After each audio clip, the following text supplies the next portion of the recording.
Hello and welcome to The Entrepreneurs on Monocle Radio, the show all about inspiring people, innovative companies and fresh ideas in global business. On today's programme, we're heading from the snowy slopes of Sweden to the sunny beaches of South Africa to hear how two brands at very different stages are navigating growth. First, we'll meet the CEO of a Scandinavian outdoor apparel label.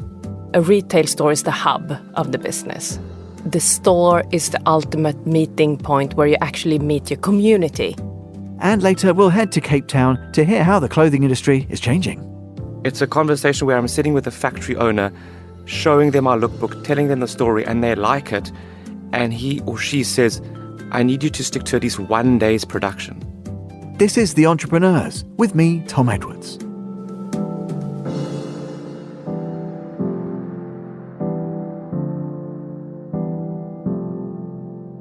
You're listening to The Entrepreneurs. Sara Molnar is the president and CEO of Peak Performance, a Sweden-based outdoor brand with 70 stores globally, including owned, franchise and outlet, and around 550 total employees. A lifelong skiing and freeride competitor, Sara arrived at the label in 2016 after outgrowing a successful career in the legal and financial sectors.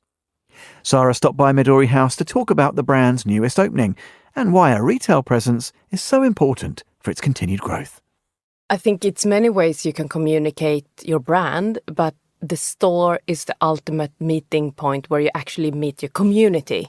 It's where you can talk to them, where you can actually get real answers back as well. And I think, what we're doing is not trying to force our brand onto people, rather make sure that people desire our brand. And then we need to meet them and know what they like and know what they want. And also the store staff is so important, brand ambassadors. I think that a retail store is the hub of the business.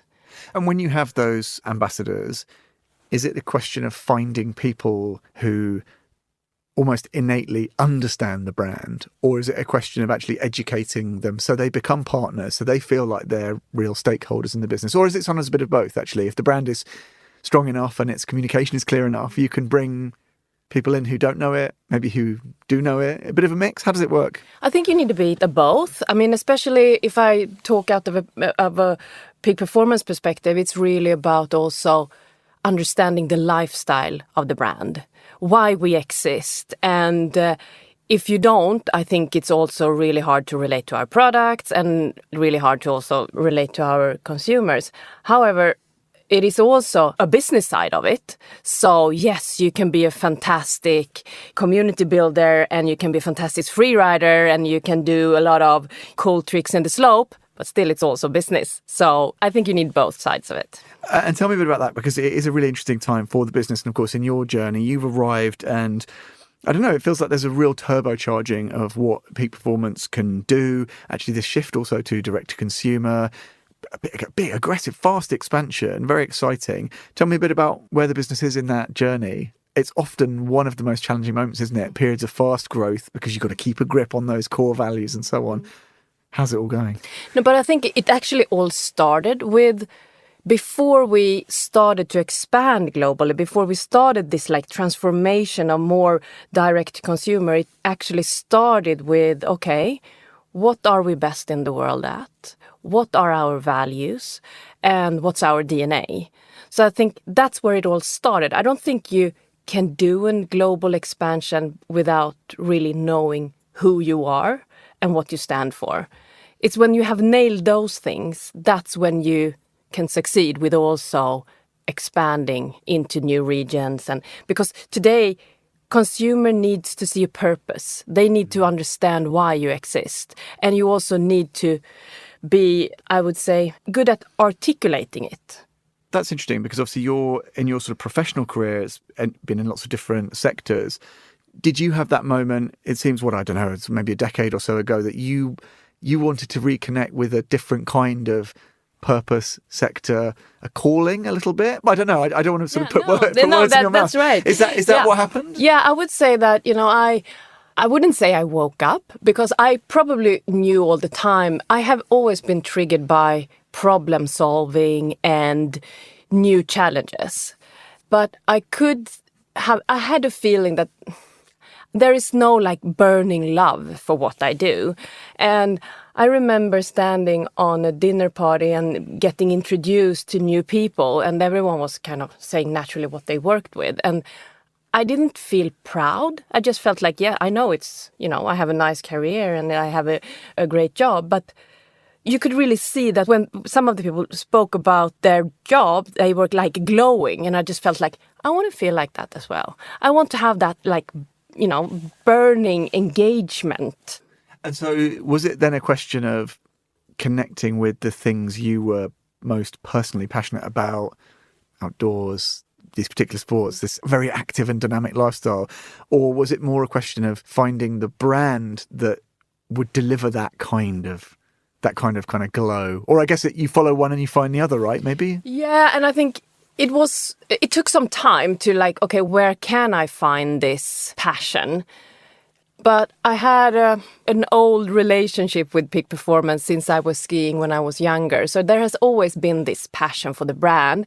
And also the brand is surrounded by a community, which I have never really left. I've been part of that community since I was 17 or something. And more than like the business itself, it was the community and what the brand stands for.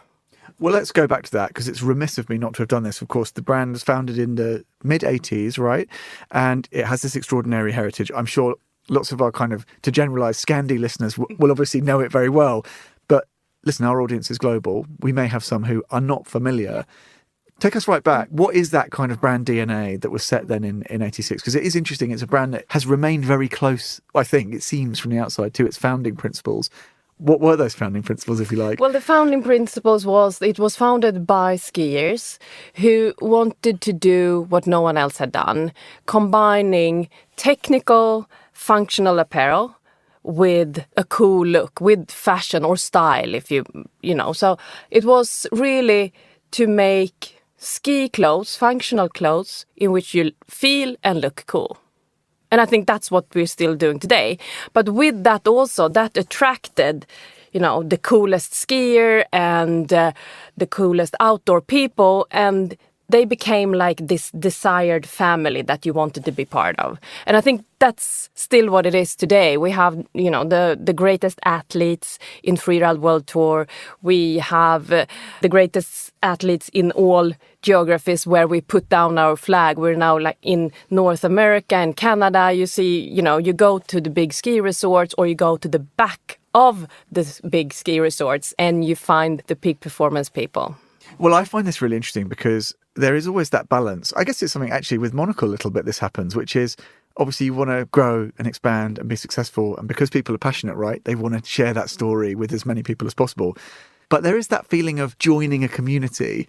Is peak performance one of those brands where you want to share that message, but you don't want to get almost too big? Because then could that threaten the coolness, the edge, that feeling of it being your thing? Is there any tension, do you think, with that? Yeah, I think what it is, to add to the technical part of our garments, it's like, we are in the forefront of innovation and the technical features.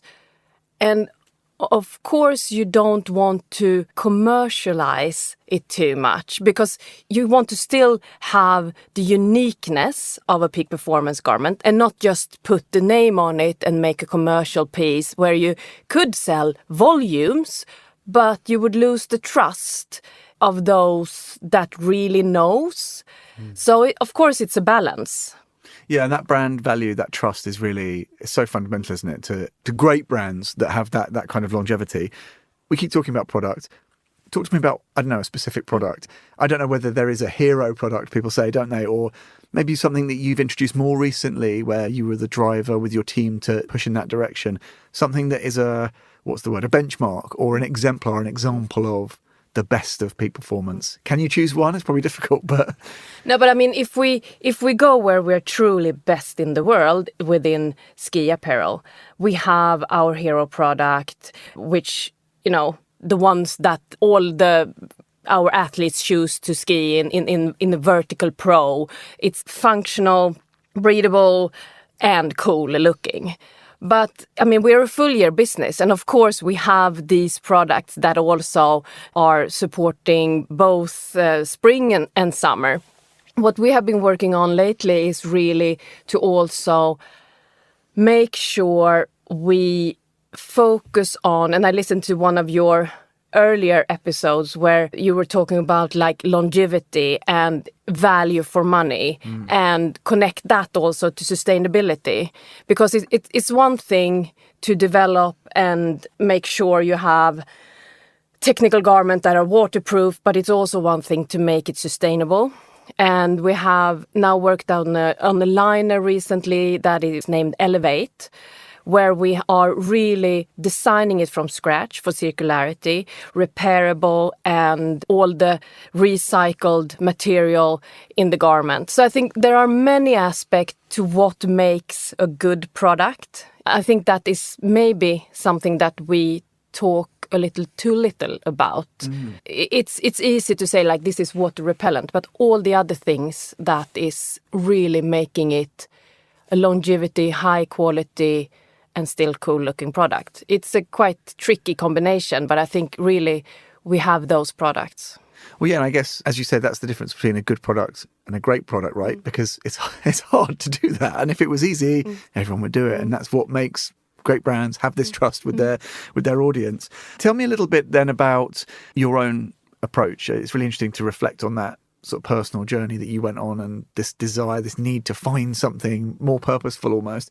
How do you ensure that you're, I don't know what the word is, sort of finding that inspiration, servicing that drive for creativity and innovation? I guess in the case of peak performance, right, it's a question of getting out on the slopes regularly or being in the mountains. Is that still, I mean, the busier you are, right, the harder it is, but is that very fundamental for you as a leader and as a creative force as well, to make sure that you're kind of making time to go and do those kinds of pursuits? Yes, but I have to say it was a bit of a wake-up call when I started at Peak Performance for me, because, you know, I started like inspiration trips and, you know, I came from finance where there is no inspiration or creativity whatsoever. And I was like, come on, guys, you're going on an inspirational trip. We have this Excel sheet we need to work at. So I really had to get used to how important it is. And some of the designers and some of the creatives that we have still in the company since I started, they are sometimes laughing at me when I say like, I need to go down to Verbier. I need to be there to see it myself. I need to be here in London today to meet our consumers, to see the event, see the people that joins us, because that's the center of our business. In terms of then of how the brand values travel, I'm really interested in that process. And you mentioned, you know, being in North America and having that new presence. Do the values that you've talked about, do they travel easily? Is it a language that kind of works? Or I guess anytime you expand into new markets, you have to be minded about the specific challenges of that from an economic point of view, from a cultural point of view. But do you think Peak has an ability to sort of transcend geography? And so the stories you tell to a consumer in Stockholm will resonate if you're talking to them in, I don't know, wherever it might be, even if they're in the Rockies, say, in the US, or I don't know, is that difficult to do? It is, but super important, I think. And it cannot be like headquarter and Sweden and the rest of the world. I mean, we're not that many people so that we can't really get to know each other. So I think it's really important to connect everything, to feel that you're part of, you're not a distant satellite on the other side of the world. Travel is, of course, important. Onboarding is important. I think most people that has been in our headquarters, they feel that when just being in our office, you can feel the DNA of the brand and you can really feel that there is a strong culture and strong values. And of course, it's super important to onboard every single employee into that culture of the brand. What's the hardest thing about the job that you do, would you say, Sarah? Maybe it's a whole suite of problems, isn't it? Lots of leaders have but I mean, it's a really tricky financial climate right now. That is super tricky. To be able to forecast is because you don't really know. It has been so many things now that are so, this back to normal has really not been back to normal. So I think that it's constantly new new things that are happening that you need to be on your toes, kind of. So I think that is probably the hardest thing. Tell me about the signpost or the kind of roadmap as we look forward, because you've mentioned a couple of the challenges. Obviously, we've talked about this period of expansion. What should we look at in terms of watching from the outside and calibrating success? Do you look at, in crude terms, is it like market share in this market? Is it about X number of geographies by ... or store openings? Or what would you consider, I don't know, a successful next 12 months, 24 months, 36 months? How do you look at that and try and figure out where you and the business need to be at different times? It's really not about how many or how big. It's more how disciplined. There is always market shares you can grab, and you can do it in many ways, but you should take the right ones. One big part that I've been doing during my time at Peak Performance is also to clean up, to say no to some of the market shares that we've had, because it's not where we are premium, it's not building our brand. So I think the expansion we're doing, if I look at success, is that we do this expansion, of course, as big as possible and as fast as possible, but really true to who we are. I think that is, for me, how I measure success. That's really interesting. And I think that emphasis on discipline is maybe a little unusual and perhaps explains some of your success. Do you think that's because of your particular background? Sorry, you obviously said working in finance, but are you a lawyer by training? Were you studied? I studied law. And also finance. Okay, so do you think that gave you that particular rigor or that discipline, maybe, or is that just something that was in? As a skier, maybe, or I am very disciplined as a person. I think that's kind of my by character. By character, okay. That's kind of how I survive. Also, with family life, work life, it really needs to be disciplined. But I also think it comes with having your heart in what you're doing.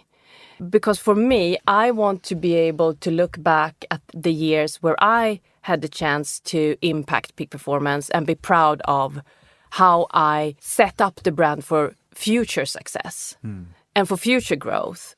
I want it to be a brand that exists 50 and 100 years from now. And then we can't just, do a slop job. We need to put a good foundation for sustainable growth. What about rivals in this space? I always find this really interesting. How do you look at the marketplace? Because you've got a really interesting sort of vantage point from Peak Performance. Do you look at huge players of huge scale because there's some things you can learn from them? Or do you look at niche players who are maybe trying to do a little bit what Peak Performance has done? I don't know. Do you see them as rivals or do you take inspiration from them? I guess it's both. We do have rivals that more or less copy-paste what we do, and they're good at it, but it's, of course, frustrating. It's a compliment, right, though? Yeah, I guess we can see it like that. But we always know also ourselves who was first. We know, the difference in quality with difference in sustainable levels of the products. There are learnings to do from those that are doing it great as well. So I think it's a mixture of also what part you can learn from others and where you need to really preserve the brand and not get too influenced by other brands. When it comes to the design and the creativity, we have a pride of not looking at others. I know others are looking at us, but that stands for them. But when it comes to business model and how you do, delivery options, there you can for sure learn from others. So it's a bit for me to keep the brand and the creativity aside and make sure you do your thing. And then operationally wise, I think there are lots of learnings to do from others. Interesting. And just on this kind of culture piece, is Peak Performance a business that could only be from Sweden? Is it uniquely Swedish? Yeah, I think it is. Okay. In the sense that how we, the aesthetics, the way we take responsibility for our products. We often say we're mountain born, and there is this, I wouldn't say lack of bragging, but it really, I think it's very Swedish and maybe Scandinavian to not brag, let the product do the bragging. Yeah. No, I think that's really interesting. It's a kind of, there's a humility to it. Confidence. Yeah. Confident but humble, I suppose. Yeah, I would say so. Yeah. I think humble is, we know we're best in the world in some areas, but let the people using our product experience that and draw that conclusion rather than saying it and force them to believe it. What does your kind of diary look like? You said you've got this London opening that's very exciting. What gets you out of bed every morning? What are you most excited about? It's the whole thing. We have been driving this transformation of the brand, and it's impacting the whole business. Everything from people to where we are in the world, how our different channels play commercial ecosystem together. I think what excites me the most right now is that when we're starting up in a new region, we're starting fresh, and it's really to test the system, to see that all the things that we have now improved and changed, how does it now work? And we did open a store in Berlin last year. We have a new store in Vancouver. We have a couple of new stores in China. So we are still learning as we go, but it is super exciting journey. And the team is making fantastic progress for every store opening or every region. It is also the wholesale partners in that region. It's the e-com in that region. How do we make everything work together? How do we get our deliveries there in time? How do we plan our orders? How do we make sure that we communicate in, if it's a holiday in one region, how do we make sure we reach, it's everything that we need to find new processes and new ways of working. It's super exciting. That was Sara Molnar, the President and CEO of Peak Performance, and you can find out more by heading over to peakperformance.com.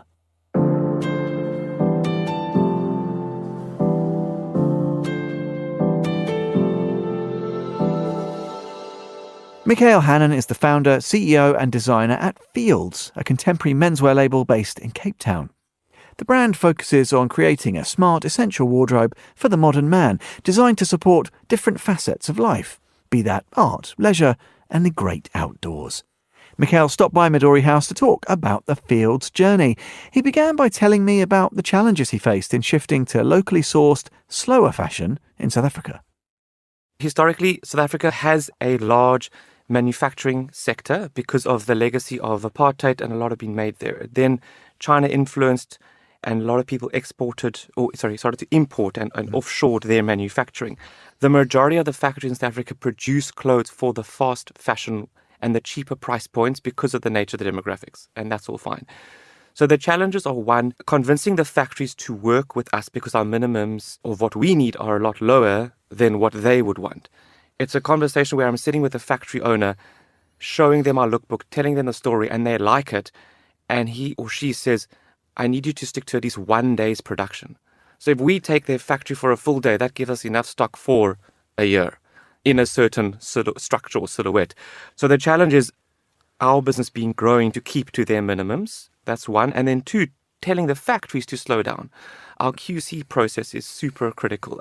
The first hire I made was a head of production who has 30 years of experience, worked in international brands throughout the world, being based in South Africa, and she is my key partner. She helps me to say to this factory, this is not good enough. Make sure the lines under the arm are straight. Your stitch tension is not right. Why are there oil stains on this product? Send it back, fix it. So it's about finding the right partners to lift the tide together. And do you find that with those shared values, clearly she, it sounds like she sort of works from your template almost by default. Do you find that you need to find like-minded people, or can you bring people in and kind of get them up to your speed? Or is it a bit of both if the brand's values are kind of clear enough? I think fundamentally someone wants to be in this mindset of, I'm wanting to create a quality product. The South African industry is dominated by the big four players of mass. If you were to come to Cape Town and we were to walk through one or two malls together, 80% of the stores are linked to one of those four. So I'll tell you, that's Group A, that's Group B, that's Group C. Oh, there's an independent. So first and foremost, people are attracted to that because we do offer something different, but the values have to be there. You could pretend for a few weeks or a few months, but then ultimately, when you're thinking about it on a Sunday morning, the value is there. And tell me a little bit about that retail experience then. What was the idea at the outset? Has it changed in terms of during the life of the business already, in terms of how you want to engage with your consumers? Because the values that you describe to me fit very much with brick and mortar, right? Getting to meet people, they can feel the clothes, that tactile experience. They can really engage with that quality in a way that online maybe is a little trickier. How does this sort of retail model work? What are you thinking? I don't know, as the business continues to grow, what does that look like? The philosophy that I've had is to meet the customer where he is. I got frustrated in the online space that while we had great growth, we only interacted with customers when they had a complaint, when they emailed, hello at support, and there was an issue. I felt also as a new brand, you need to touch and engage in this product. If I tell you Nike and you wanted to buy a pair of shoes, you straight away know you are UK size X. Doesn't matter what comes out, you're going to hit it with 90% probability. So when it comes to clothing, retail and connecting with customers and telling the story was a critical part. And that's where we kind of set up our first space in Woodstock in Cape Town, kind of 15, 20 minutes out of the city in this beautiful little center, I would call, in a sense. And one, it's close to the factories, and then two, it allowed for a shared workspace and a retail store.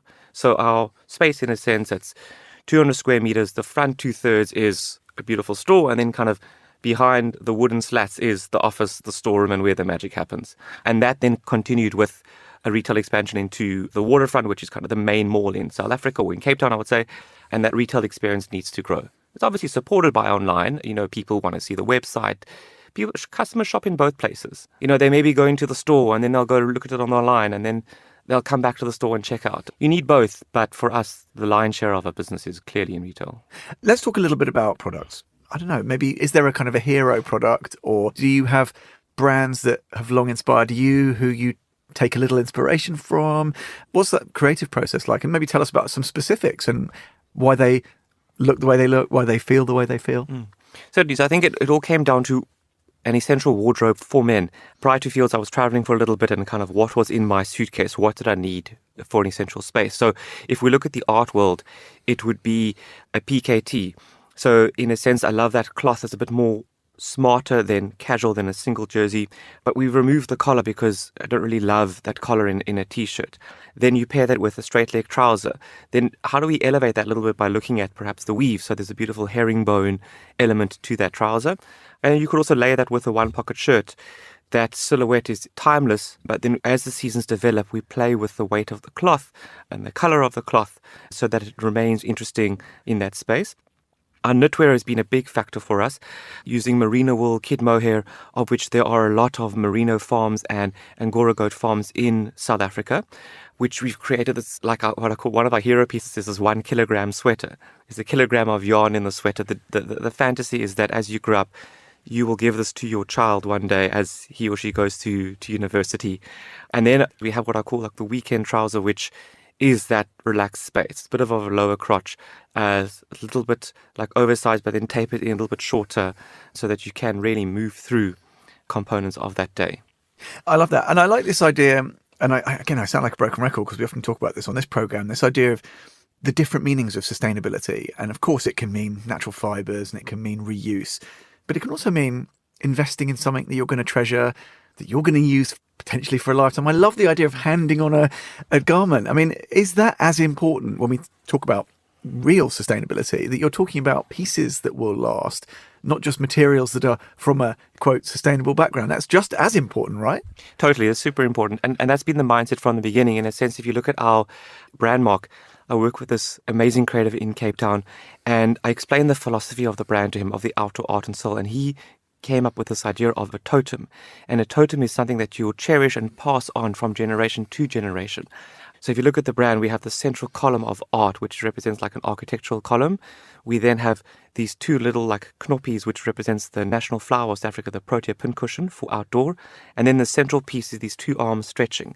And I always thought that you would then have these pieces and pass them on ideally so that it doesn't just become like a one-hit wonder. It's pieces that are stylish, that can last generations. And it also means that as you live with the brand over the years, you might purchase something this year and then in 2 years' time you come back and the two can work together. There is that thread from the way we think about color and silhouette and embellishments to bring that through. And that's often the feedback we receive from customers, that you can wear so many pieces together, which love hearing that feedback.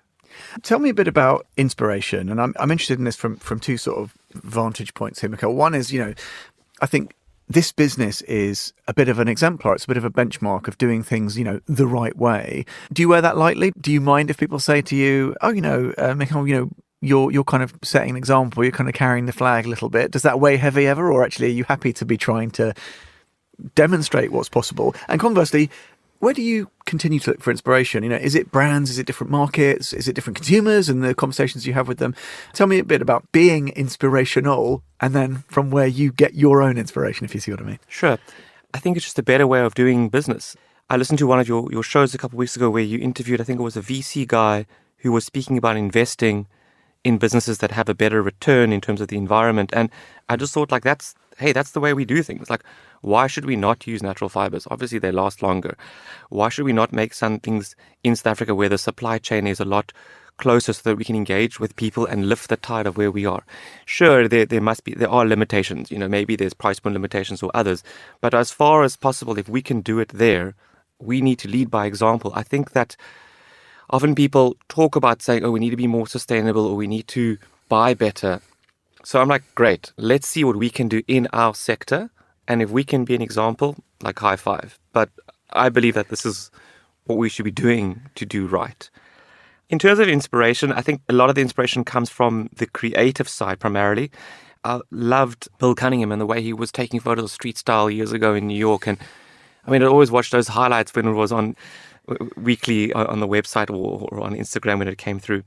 Other points of inspiration, I think what Virgil Abloh did in terms of being this outsider coming into the industry was hugely inspiring. I think he gave the sense of that believe in yourself, back yourself and give it a go. And then you can see from the results whether it can work or not.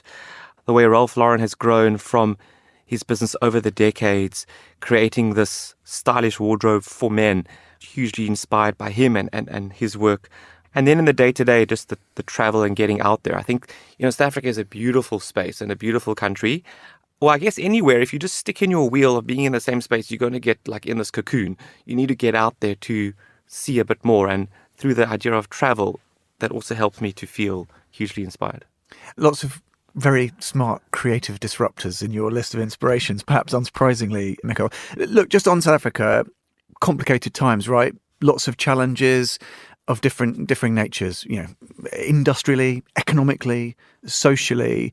How confident are you? How are things set? And in fact, does the positive experience of Fields give you greater conviction, actually, that, you can weather various attendant sort of storms and challenges? Because it's funny, there are day-to-day challenges, from the quotidian detail of power provision to then more structural things. What's your take? Do you feel optimistic about the direction of travel? So I would say we're feeling cautiously optimistic. Okay. The election results from this year and the subsequent coalition government at the national level is the best ray of news in 20 years in South Africa. The parties are working together generally. The power element has significantly been reduced and improved, so we are not seeing load shedding like we saw last year.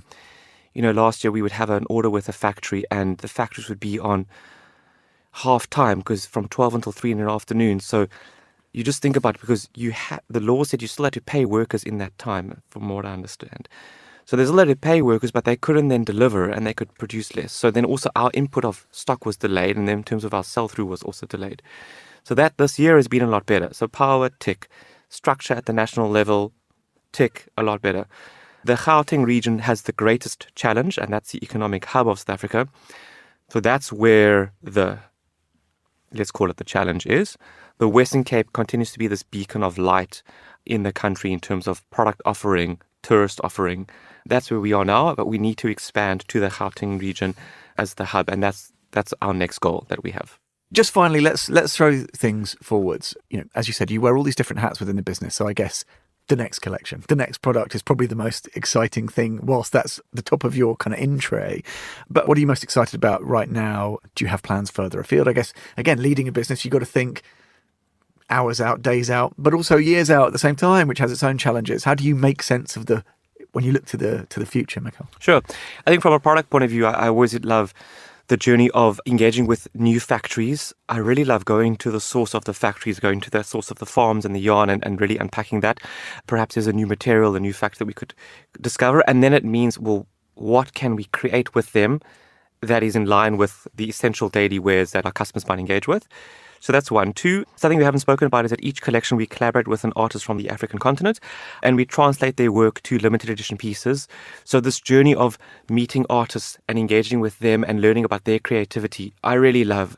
I've been to 90% of all of the artists' studios. We have a lovely coffee and we discuss their work and how the collaboration comes together. So I feel as being inspired by other creatives is what I really love and a beautiful part to look forward to. And then on the business side, you've got to manage the day-to-day cash flow and all that's just ebb and flow and something that's there. The expansion to the Gauteng region is a big one. And then also now, how do we take Fields to the world? How do we introduce it to retailers based in the UK, in Europe and the US? And that's also a big part of it. Walking in some of the stores here, I feel, wow, we could be in the section of this retailer and we should be here. We've got something to offer. We've got great products. We're seeing customers coming back. We have a 30% repeat customer rate. So, and I think I'm really proud of that also because a lot of the customers who've been shopping us are visitors to Cape Town. It's not like as if they live down the road. So how can we see Fields in more spaces around the world? Yeah, that's a big dream. That was Michael Hannon, the founder and CEO of Fields, and you can find out more by heading to fieldstore.com.